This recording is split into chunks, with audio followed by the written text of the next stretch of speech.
భగత్ సింగ్ 95వ వర్ధంతి ఘన నివాళులు.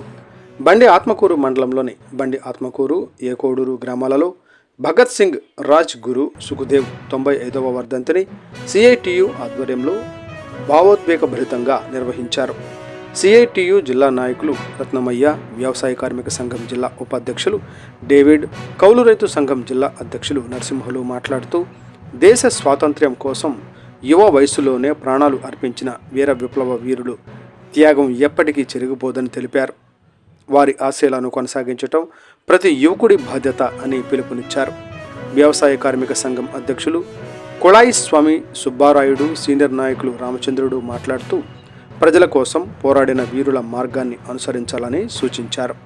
సామాజిక కార్యకర్త అబ్దుల్ రెహమాన్, సిఐటియు మండల నాయకులు రాజు మాట్లాడుతూ, భగత్ సింగ్ చూపిన ధైర్యం, త్యాగం నేటి తరానికి స్ఫూర్తిదాయకమని పేర్కొన్నారు. ఈ కార్యక్రమంలో రైతు సంఘం నాయకులు రఫీ, లింగన్న తదితరులు పాల్గొన్నారు. టుడే టీవీ స్టాఫ్ రిపోర్టర్ ఎం ఆంజనేయులు. చిన్న వయసులోనే ఈ దేశం కోసం, ప్రజల కోసం బ్రిటిష్ వాళ్ళతో ఎదురెడ్డి పోరాడిన గొప్ప విప్లవ నేత భగత్ సింగ్ గారు.